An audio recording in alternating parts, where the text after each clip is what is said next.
Hello everyone, my name is Erica Hernandez. Welcome to my case presentation of deep vein thrombosis, a complex case. Patient introduction: Betsy Jones, 27-year-old female, and her chief complaint is left-sided leg pain and swelling for the past 5 days, shortness of breath, chest pain, and dizziness for the past 4 hours. Betsy Jones is a 27-year-old female that arrives to the ER with sudden onset of shortness of breath and sharp chest pain, coinciding after pain and swelling in her left lower extremity. She notes her symptoms worsen when walking and taking a deep breath. She has also been feeling fatigued and dizzy. No past family medical history of blood clotting disorders, but family history does consist of hypertension and diabetes mellitus. She denies having any recent injuries or major illnesses. So she recently traveled 12 plus hours internationally. She takes daily oral contraceptives for the past 3 years, works from home, approximately 30 to 35 hours per week, drinks only on special occasions, a maximum of 2 drinks, and she denies smoking and any use of illicit drugs. So her vital signs: she is presenting low-grade fever, most likely explained by the inflammation that's occurring in her body. Heart rate is 110 beats per minute. Respiration rate is 20, within the normal range, but borderline of being tachypnea. Blood pressure is 125/85, a little bit elevated, but nothing too alarming.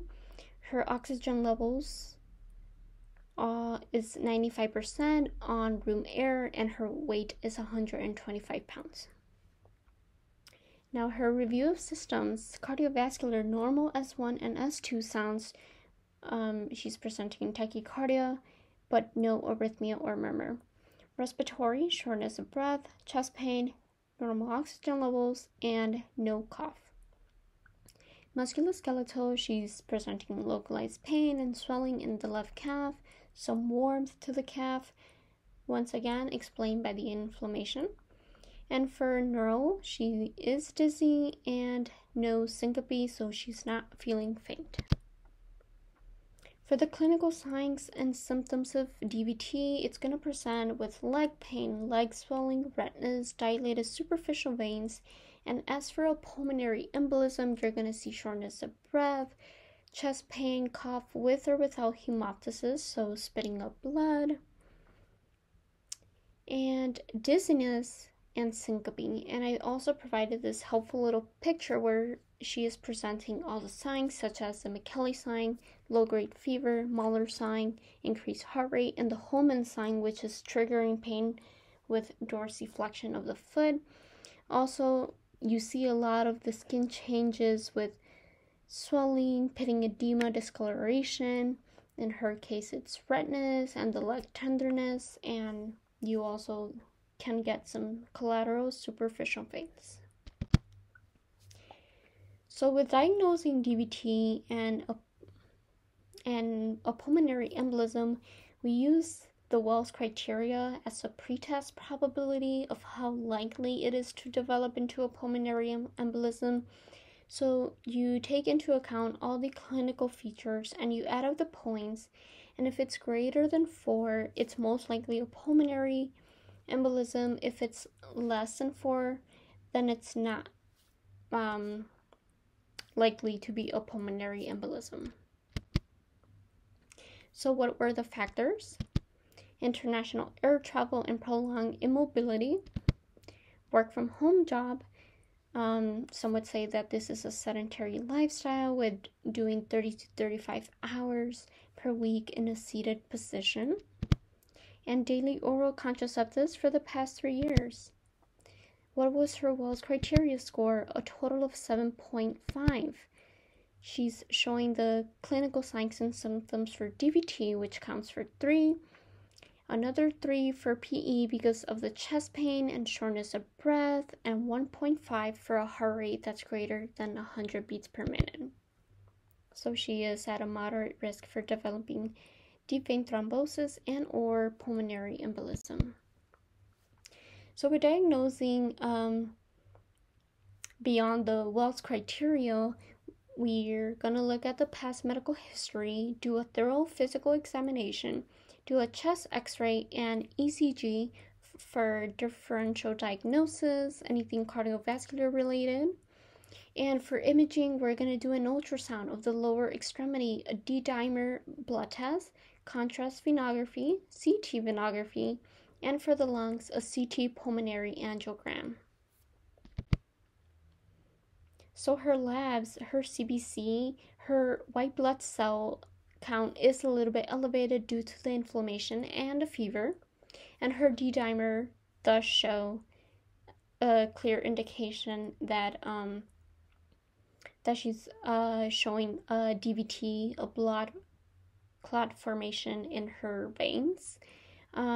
So anything greater than a 0.50 is considered positive, and anything below that is considered negative. Imaging, negative chest x-ray, negative ECG, a positive ultrasound showing a blood clot in the deep vein of the lower leg, and the CTPA is an emboli that traveled to the right lobe of the lung. Ultrasound of the lower extremity shows the blood clot, and then a CT pulmonary angiogram, which is the CTPA, we're looking at non-contrast versus with contrast. So the diagnosis, Ms. Jones' symptoms and clinical findings all point towards deep vein thrombosis, DVT, with an acute case of pulmonary embolism. An unstable emboli had traveled to the right lobe of her lung, explaining her respiratory distress. No other significant alternate diagnosis to Mrs. Jones' condition. So the pathogenesis, the Virtuous Triad, is a medical concept that implements the three main contributing factors for the formation of DVT. The following factors are venous stasis, vascular injury, and hypercoagulability. Venous stasis refers to stagnant blood in the veins and decreased mobility, often seen in patients after long hours of travel, after surgery, or patients with heart failure. A vascular injury occurs within the blood vessels, damaging the inner lining of the walls as a result from infection, smoking, and other factors that cause direct damage. Hypercoagulability is a state of the predisposed risk for the blood to clot, especially in those individuals with an inherited clotting disorder, such as factor V Leiden, cancer, oral contraceptives, obesity, and aging.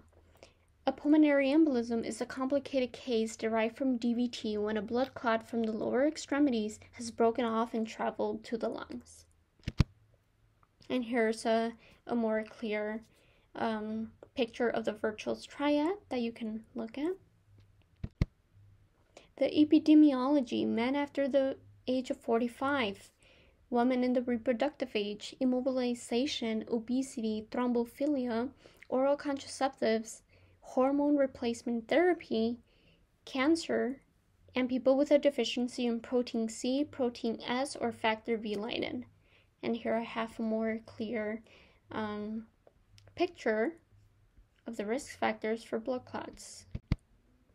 So the statistics, DVT and PE approximately affects 1 in 1,000 individuals per year and has contributed to 60,000 to 100,000 deaths per year. In the United States, up to 900,000 are affected by a blood clot each year. Individuals are at a higher risk of developing a venous thromboembolism during or after a hospitalization, during a cancer treatment, or during and after a pregnancy. Sudden death is the first symptom in 25% of individuals who have a pulmonary embolism. So for the treatment, we're going to administer direct oral anticoagulants at the ER visit. Apaxaban, better known as Eliquis, we're going to do 10 milligrams twice a day for 7 days, and then 5 milligrams twice a day on day 8 for 6 months, and then 2.5 milligrams at 6 months for prevention if needed. Pain medication for the chest pain, we're going to do acetaminophen, Tylenol, 500 milligrams as needed, no more than 3,000 milligrams. and no NSAIDs, as this can increase the risk of bleeding with the combination of the direct oral anticoagulants. We're going to do continuous cardiac monitoring for tachycardia, and we're going to administer compression stockings to improve blood circulation, follow up with the primary care provider in a week, and reassess at 3 months to consider continuing or stopping the anticoagulant. Prevention and patient education. Contraception containing estrogen should not be stopped abruptly, but rather carefully changed for a progesterone only if still needed, and 4 weeks before stopping your anticoagulation treatment. Adhere to your anticoagulation medication regimen. Get up and walk every 1 to 2 hours. Exercise your legs, and when being in a seated position, wear compression stockings to promote blood circulation. And for my conclusion, deep vein thrombosis is a serious condition that requires immediate attention. A more potentially life-threatening condition is a pulmonary embolism coinciding after a diagnosis of DVT. Betsy's DVT was most likely caused by her prolonged period of immobility during air travel, lack of compression stockings, and taking oral contraceptives for the past 3 years. A combination of all these factors exacerbated the development of a venous thromboembolism despite her being a generally healthy adult. Failure to recognize the first alarming signs of DVT escalated to a venous thrombi in the lungs, which is fatal and requires anticoagulation therapy immediately. Jones was not properly informed that oral contraceptives can contribute to blood clot formation, and her lifestyle habits had been mildly sedentary. Direct oral anticoagulants are the newest preferred method of treating blood clots, as they do not require frequent monitoring and fewer interactions. Understanding the risk factors, symptoms, and diagnostic strategies is essential for proper treatment and preventing further complications. With the right intervention, anticoagulation therapy, most patients recover well and can reduce the risk of a recurring DVT. Here are my references. Thank you so much for watching.